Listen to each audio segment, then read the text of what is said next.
Seja bem-vindo e seja bem-vinda a mais uma aula da Escola Bíblica Dominical da Igreja Batista Central de Taguatinga.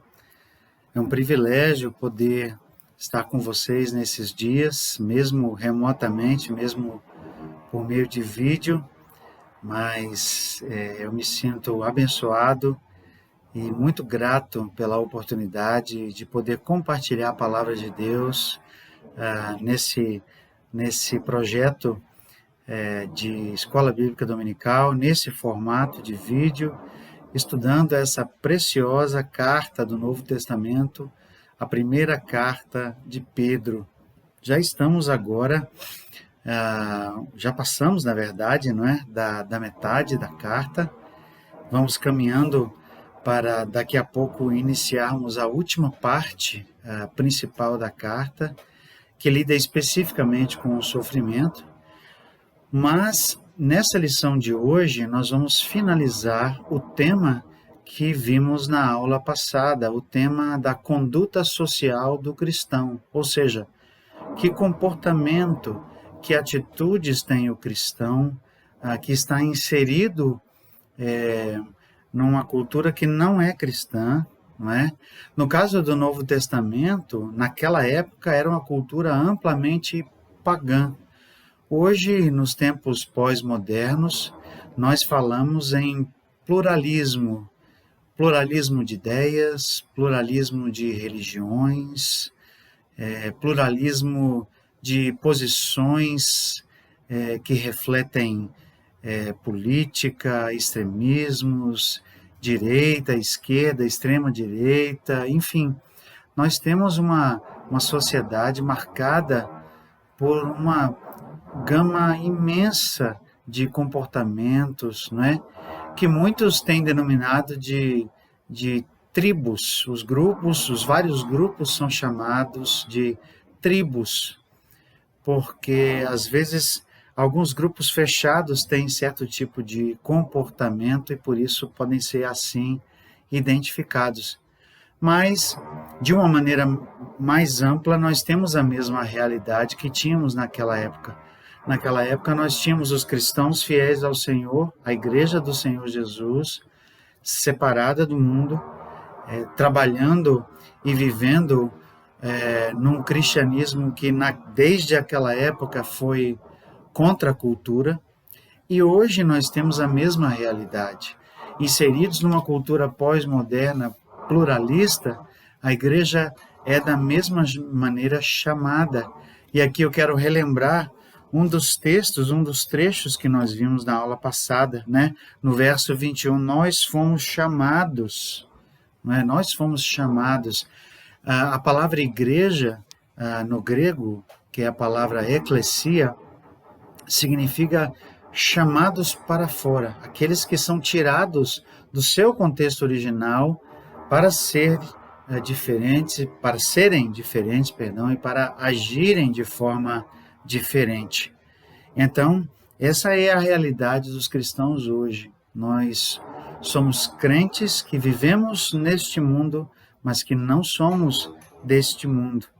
E vamos continuar, então, hoje a reflexão de Pedro sobre a vida do cristão num mundo que não é cristão, não é? E como o cristão deve viver uma vida que reflete a sua fé e como nós devemos viver, então, uma vida exemplar, certo? E na aula passada vimos como o cristão se comporta em vários relacionamentos e agora vamos ver outro relacionamento importante, que é o relacionamento familiar, como deveria ser, e também ver algumas instruções gerais que estão aqui a partir do verso 8 até o verso 12. Então, caminharemos hoje em 1 Pedro capítulo 3, do verso 1 ao verso 12. Vamos então orar e buscar mais uma vez a direção de Deus para a nossa aula? Obrigado, Senhor, por mais uma aula que temos o privilégio de gravar aqui. Obrigado por cada pessoa da igreja que irá assistir. Eu te agradeço, ó Deus, mais uma vez pela oportunidade de poder compartilhar a tua palavra. Obrigado, Senhor, porque essa igreja tem a visão de ensinar os seus membros, de treinar os seus membros na tua santa palavra. Queremos colocar esse tempo na tua presença e o tempo que vamos estudar a tua palavra em 1 Pedro, que seja um tempo rico de aprendizado, de maturidade para a nossa vida. Senhor, permite que aquilo que seja aprendido por nós seja também praticado. Permita, Senhor, que seja muito mais do que mero conhecimento cognitivo, conhecimento que acumulamos apenas para outros fins, que não o que realmente a palavra de Deus precisa alcançar na nossa vida, que é a prática, que é a influência, a marca na nossa vida de tal forma que ela seja transformada, mudada pelo Senhor. Por isso nós colocamos esse tempo, essa aula nas tuas mãos, ó Pai, agradecidos em nome de Jesus. Amém. Muito bem. No verso 1, Pedro já começa a trazer o texto para o contexto familiar. Deixe-me apenas rapidamente pintar um quadro geral de como era vista a família naquela época, de como eram os relacionamentos familiares, para que você entenda que, de uma maneira geral, o Novo Testamento era realmente contra a cultura em vários aspectos, e não era assim no aspecto familiar. Inclusive, o Novo Testamento inaugurou um tempo de valorização da mulher frente até mesmo à atitude geral dos judeus em relação à mulher. Então, seja por causa da cultura grega, seja por causa dos romanos, que tinham o domínio político pelo império, e seja especificamente pelos contextos em que o judaísmo estava próximo do cristianismo, ou seja, fosse em Jerusalém ou em Israel, onde houvesse ali comunidades cristãs misturadas ao povo, ao povo judeu, ou fosse também nas várias cidades do império onde havia judeus, porque eles estavam também espalhados e era costume que as igrejas tivessem pelo menos um acesso à comunidade judaica para que os cristãos fossem feitos primariamente dos judeus. A mensagem, o judeu tinha esse cuidado. Paulo revela esse cuidado quando ele escreve lá em Romanos 9, né? Ele diz que, se possível fosse, ele gostaria de ser retirado da herança que ele tinha em Cristo para que os seus compatriotas pudessem se converter, não é? E muito embora ele fosse um apóstolo aos gentios, era costume seu chegar numa cidade, como ele fez, por exemplo, quando ele chegou lá em Filipos, como nós vemos em Atos capítulo 15 e 16, e ele procurava então a sinagoga, procurava o lugar onde os judeus estavam, né? Foi ali que Lídia se converteu, enfim, esse era o costume. Então, quando nós pensamos na família do tempo do Novo Testamento, nós vemos uma família com uma liderança masculina muito forte, dominante, extremamente machista, extremamente chauvinista, com o homem detendo praticamente todos os poderes, quase poder de vida e morte sobre a sua esposa e sobre a família. É dito dos romanos, por exemplo, que um cidadão romano, se ele tivesse uma filha, uma mulher, uma bebê, uma criança, menina, se não lhe agradasse, ele poderia mandar matá-la, não é? Era costume, por exemplo, jogar ribanceira abaixo para que a criança morresse. Esse era um costume horrível, terrível. Os meninos eram muito valorizados. Os meninos eram valorizados porque eles poderiam a galgar posições, poderiam chegar ao exército, não é? Então a masculinidade, essa força bruta do homem era valorizada. Eu não preciso nem dizer que a mulher era pouquíssimo valorizada, tanto na cultura grega como na romana, a mulher tinha poucos direitos. Para os gregos, a mulher não era mais do que uma reprodutora que poderia trazer o tão sonhado filho, não é? A mulher era desprezada, era assim também com os romanos, e até mesmo na cultura judaica a mulher era colocada numa posição secundária. É dito do judeu tradicional que ele orava agradecendo a Deus todos os dias por não ter nascido um cão, um animal, um gentil, alguém que não tinha Deus, ou uma mulher.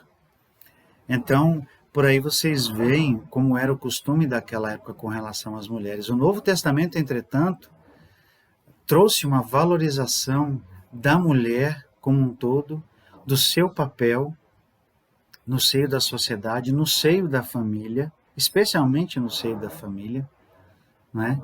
Nós vemos que Jesus valorizou as mulheres, ele as tinha perto de si, Paulo da mesma maneira no seu ministério. Nós vemos que a família do Novo Testamento, como Paulo nos ensina em Efésios 5, que é a principal passagem, não é, sobre o ensino das relações familiares, e essa de Pedro é quase paralela, nós temos vários ensinos que são parecidos, ela é uma das mais importantes também. Nós temos talvez 4 ou 5 passagens apenas que trazem esse código familiar, como os teólogos dizem, né, a respeito dessa porção da Bíblia.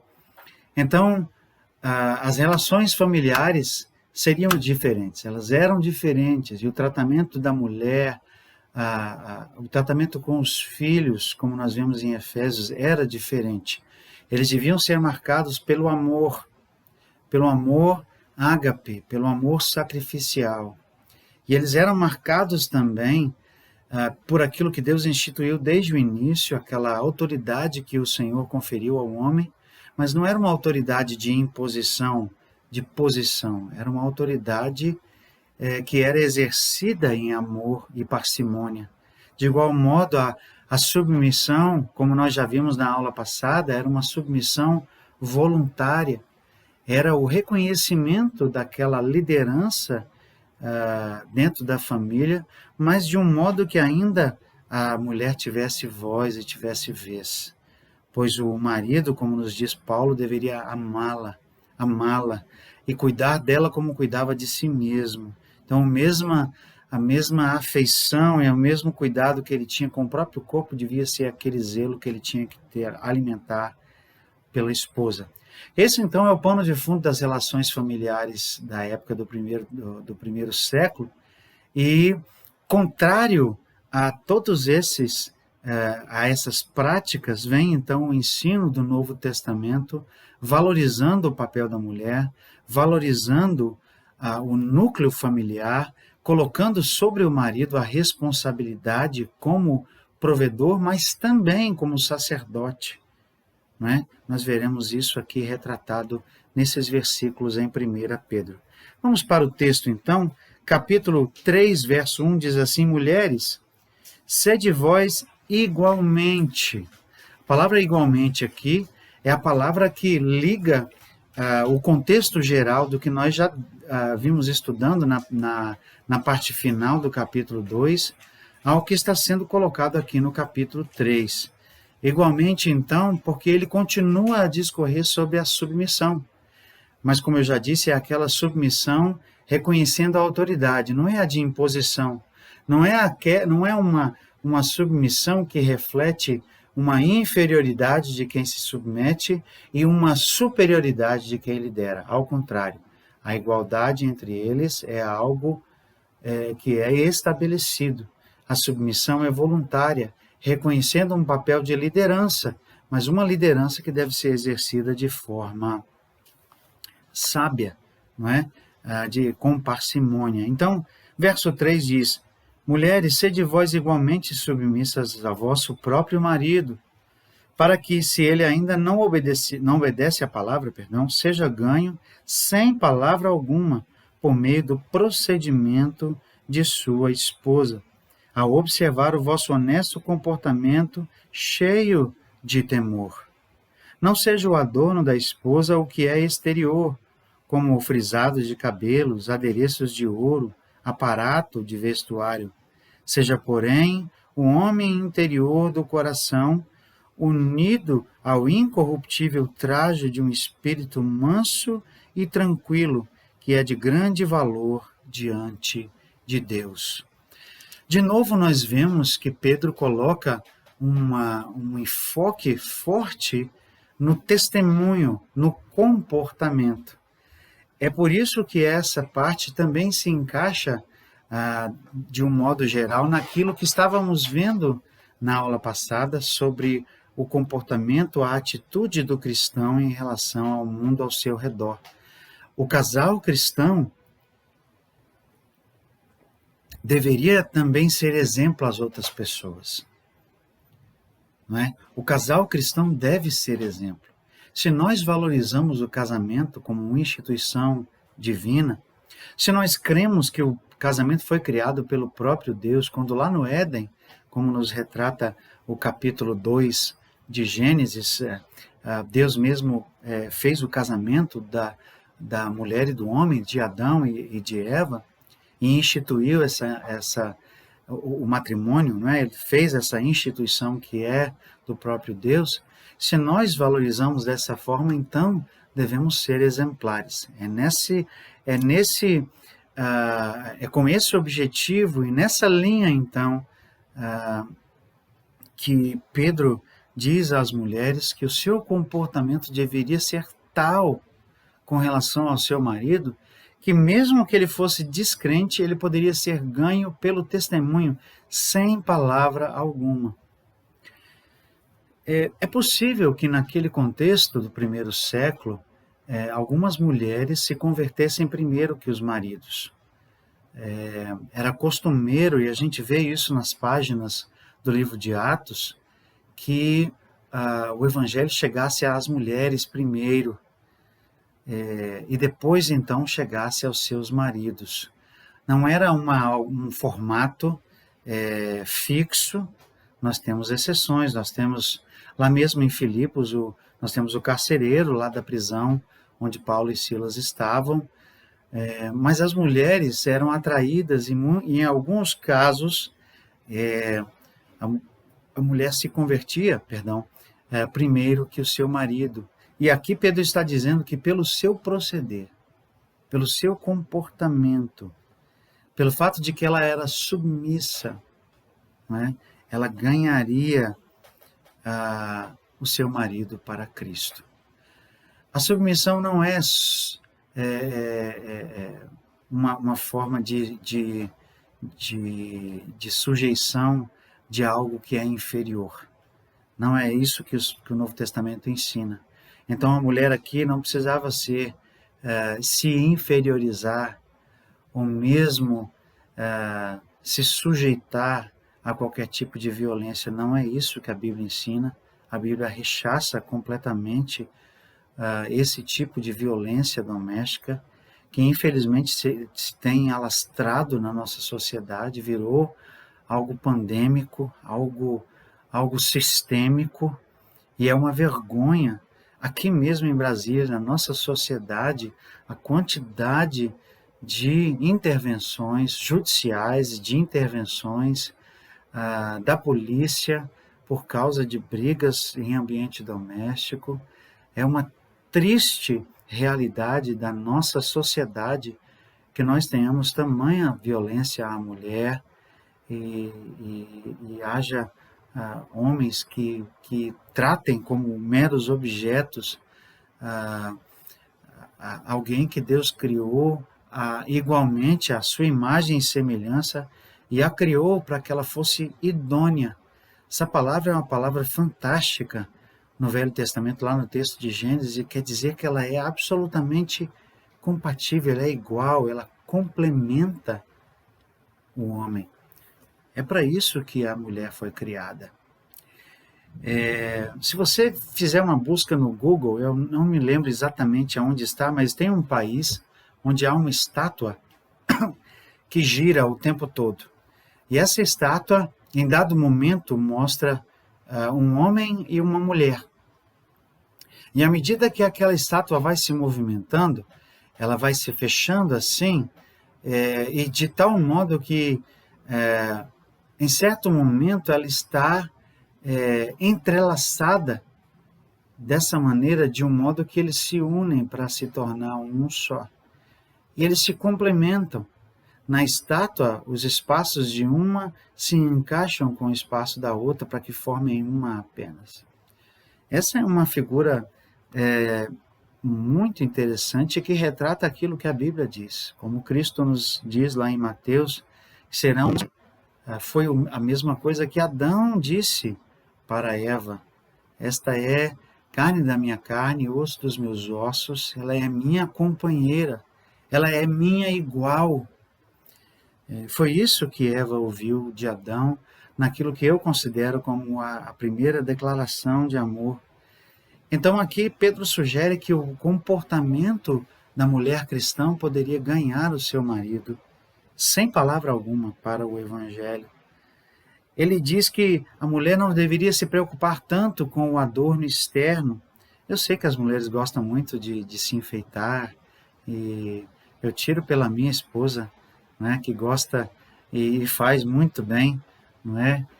Gosta de estar bonita, de se vestir bem. E vocês aí da Central conhecem muito bem como é a Viviane, aquela morenona bonita, não é? Mas a Bíblia diz, e isso vem lá, por exemplo, de Provérbios 31, que fala que a beleza é efêmera, ela é passageira, mas a mulher que teme ao Senhor, essa será louvada. Pedro, de igual modo, refletindo talvez aquilo mesmo que o autor de Provérbios, capítulo 31, o rei Lemuel, né, como nos diz o texto, diz, a mulher deve ser uma que carrega um adorno interno. Então não seja o adorno da esposa, verso 3, o que é exterior, como frisado de cabelos, adereços de ouro, aparato de vestuários. Eu creio que Pedro não estava proibindo, não é esse o sentido do texto. Ele não estava coibindo e nem proibindo o uso.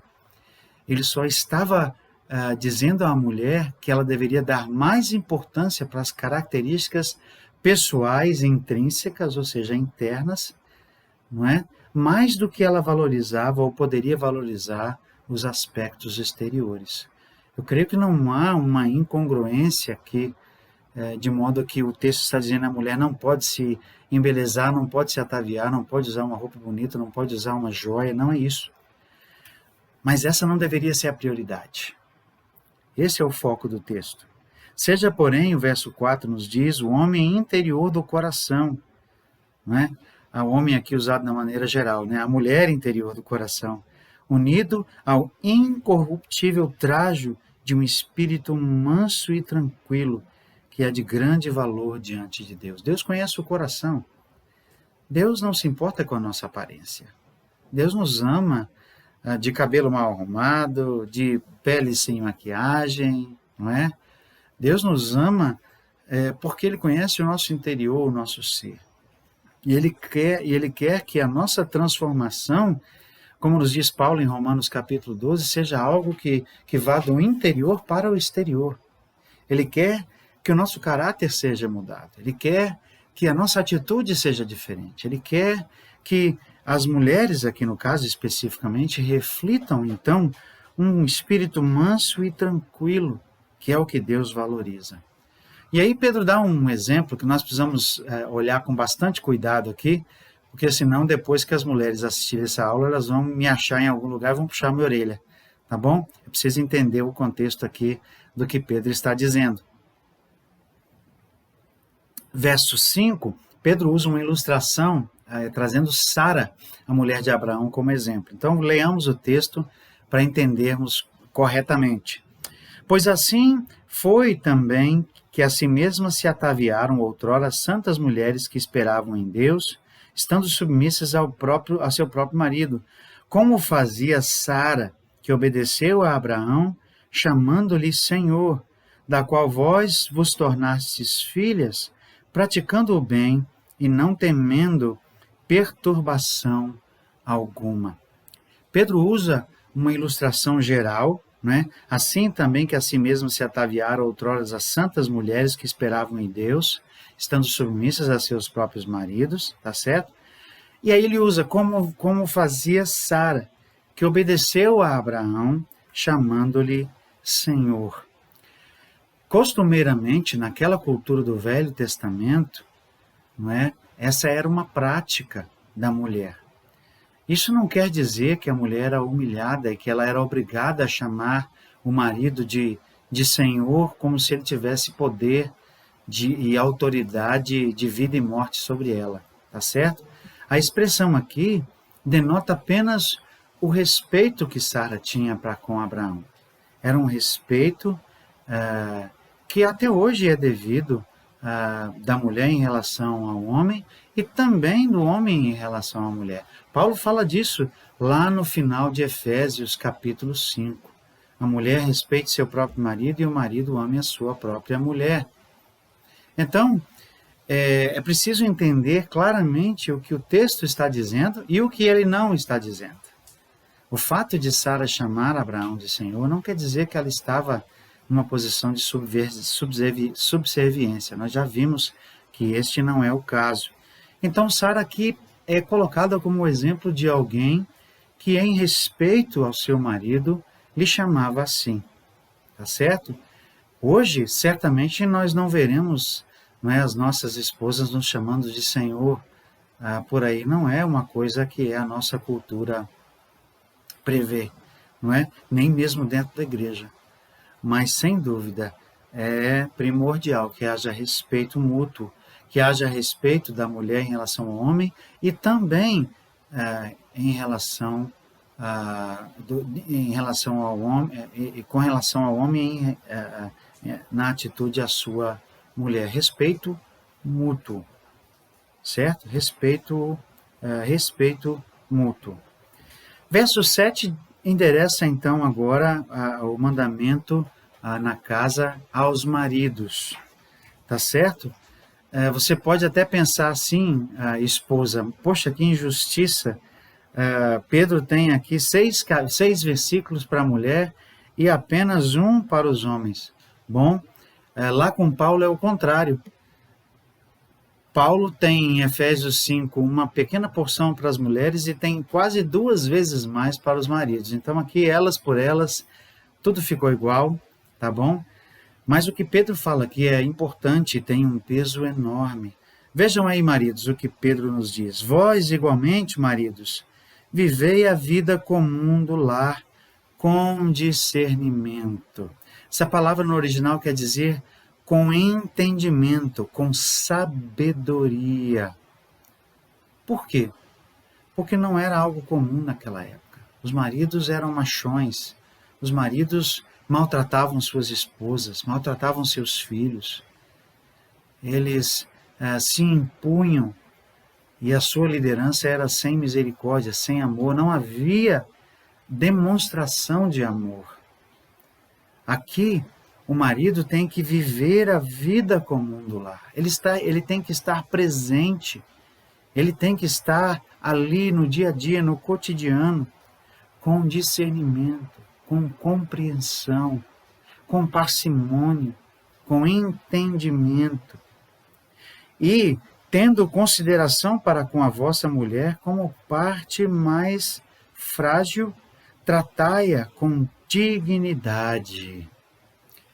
Muitas mulheres, ao lerem certas traduções, certas versões, até mesmo em português desse texto, chegam a pensar que o texto está sugerindo que a mulher é mais fraca.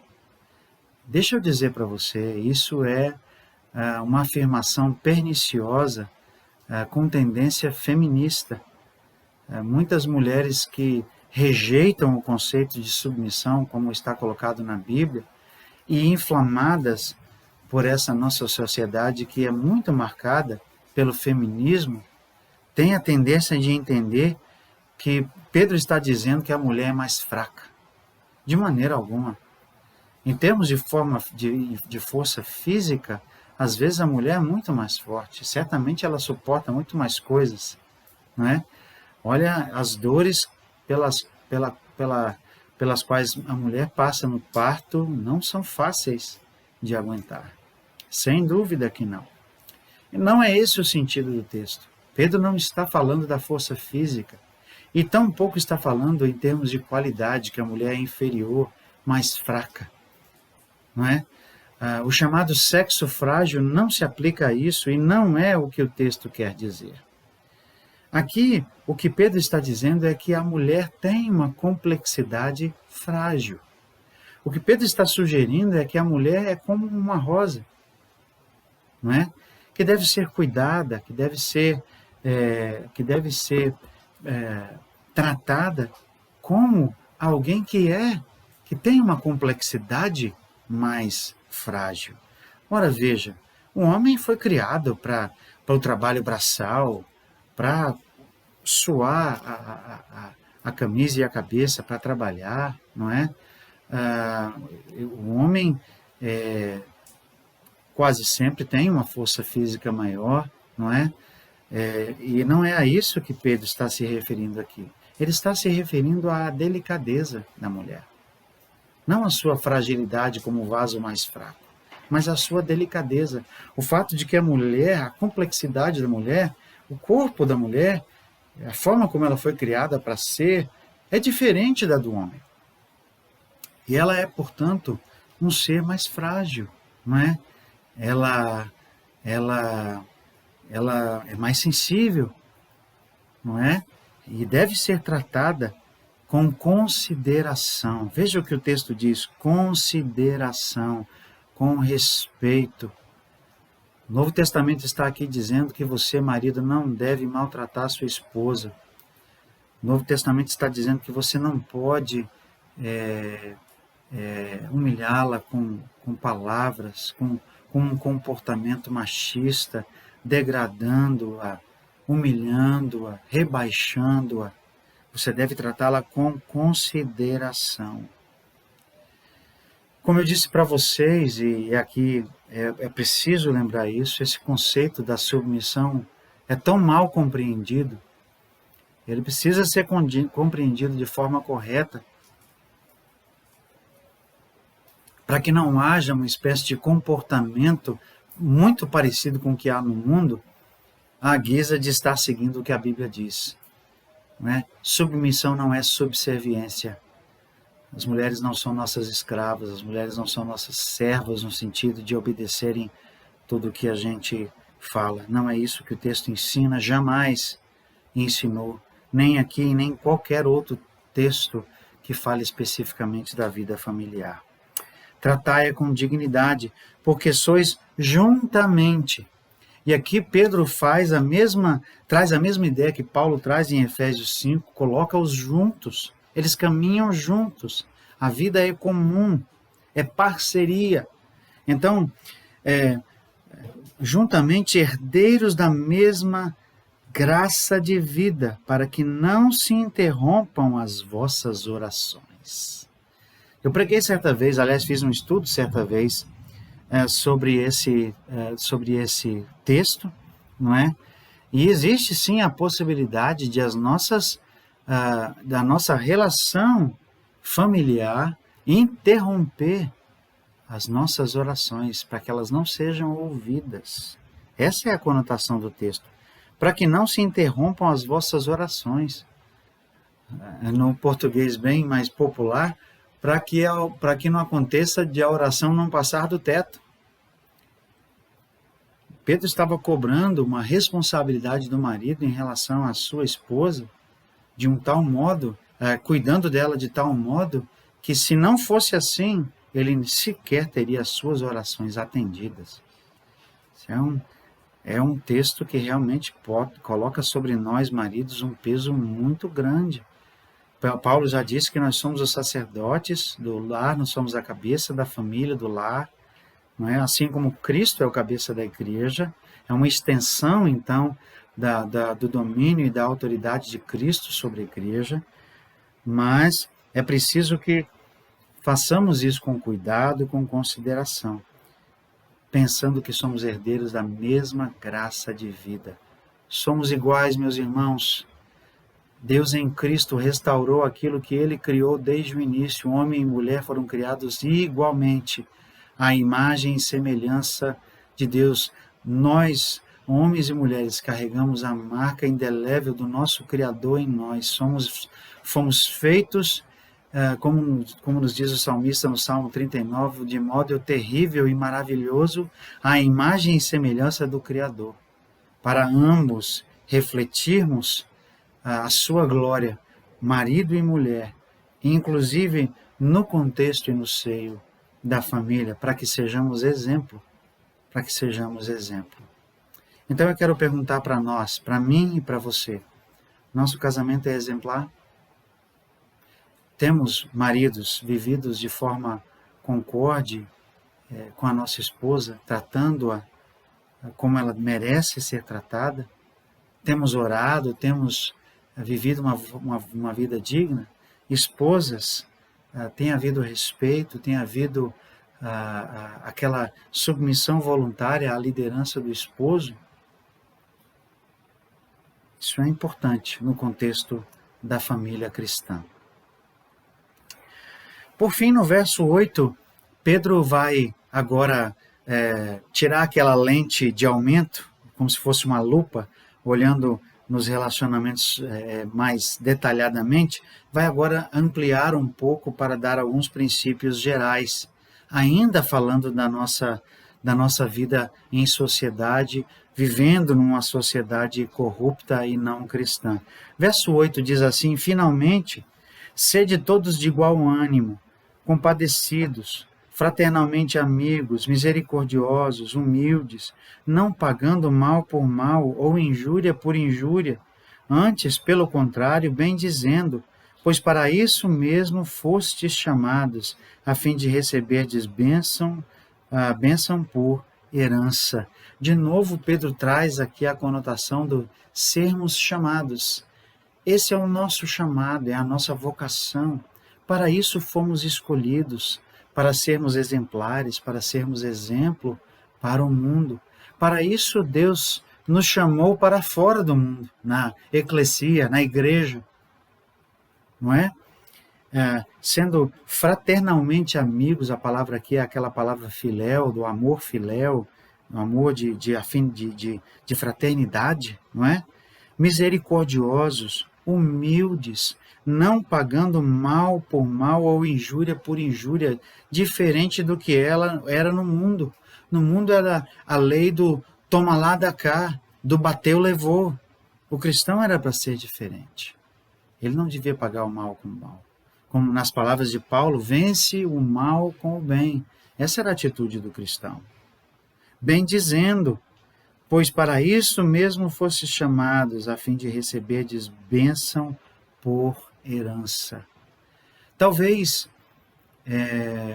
não sejamos reconhecidos por muitos como uma família que se ama, como um casal, embora eu creia que as pessoas veem o valor de um casal cristão que genuinamente vive aquilo que a Bíblia ensina. Mas não é por isso, não é por causa do reconhecimento, não é por causa de aplauso, ou para nos mostrarmos diferentes para a sociedade que nós devemos viver uma vida assim. Nós devemos viver assim porque teremos uma recompensa do Senhor. Ele sim vai reconhecer. Ele tem uma herança. Vamos receber a bênção por herança. A bênção aqui pode ser o favor de Deus nessa vida, não necessariamente em bens materiais, não é disso que Pedro está dizendo, mas a bênção, o favor, a presença, a graça de Deus conosco e sobre nós. Quer bênção maior do que essa? Quer uma bênção maior do que a paz no seu lar? Quer uma bênção maior do que o favor de Deus sobre o seu lar, sobre os seus filhos? De tal modo que haja harmonia, que haja um lar pacífico, amoroso, em que o marido gosta de estar e chegar, em que os filhos se sentem acolhidos. Esse é o lar que Deus quer ver nas nossas igrejas. Esse é o lar que Deus quer ver a partir de nós, em nossas casas. Eu sei, é difícil. Eu sei que muitas vezes a nossa natureza é completamente contrária a isso. Mas isso não isenta o fato de Deus colocar um padrão alto e não nos isenta de buscar, de correr atrás desse padrão, para que possamos realmente exercer e praticar essas verdades em nossas vidas. Verso 10. Pois quem quer amar a vida e ver dias felizes, refreie a língua do mal e evite que os seus lábios falem dolosamente. Princípios gerais aqui, tá certo? Aparte-se do mal, pratique o que é bom, busque a paz e empenhe-se, singular, por alcançá-la. Porque os olhos do Senhor repousam sobre os justos e os seus ouvidos estão abertos às suas súplicas, mas o rosto do Senhor está contra aqueles que praticam males. Essa nossa parte final da aula, essa aula vai ser um tiquinho mais curtinha hoje, nos traz a atenção aqui nesse final para essas atitudes gerais e importantíssimas da vida do crente. Não é? Quem quer amar a vida e ver dias felizes, refreie a língua do mal, guarde a sua língua e evite evite que seus lábios falem dolosamente, não é? Paulo, ao falar disso, fala que as palavras do crente não podem ser de chocarrices, de coisas vãs, tolas, como o mundo, mas devemos falar em salmos e hinos, não é isso que nos diz lá em Efésios? Aqui, de igual modo, esse deve ser o comportamento do cristão. Evite que os seus lábios falem dolosamente. Como é triste quando os lábios do cristão proferem palavras que ferem, ou proferem palavras de baixo calão, palavrões. Deus não nos chamou para isso. Eu tenho um amigo, aliás, vocês vão se lembrar, e eu não tenho problema nenhum de falar, tenho certeza que se eu falasse ele me apoiaria. Eu acho que muitos aí da Central vão se lembrar do Jay, aquele que nos tempos em que eu estava no seminário ainda vinha conosco e a gente ia nas escolas levar o evangelho. O Jay fala que uma das principais mudanças na vida dele é que ele deixou de falar palavrões ao se converter. Tem uma expressão em inglês que diz assim, curse like a sailor. A sailor é o marinheiro. Lá eles dizem que o marinheiro xinga Deus e o mundo. Então a pessoa que xinga muito é uma pessoa que curse like a sailor, né? que xinga como um marinheiro. E o Jay era assim. Ele diz que ele tinha uma boca muito suja. Mas quando ele se converteu, o amor de Deus no seu coração transformou a sua vida. E ele passou a vigiar e passou a não mais praticar esse hábito de falar palavrões, de falar coisas chulas, não é? Esse também deve ser o nosso procedimento. Aparte-se do mal, pratique o que é bom. Se você é cristão e está fazendo mal, alguma coisa está errado. Pelo contrário, faça o que é bom. Busque a paz e empenhe-se por alcançá-la. Paulo diz a mesma coisa, no que depender de vós, tende paz uns com os outros. Não é?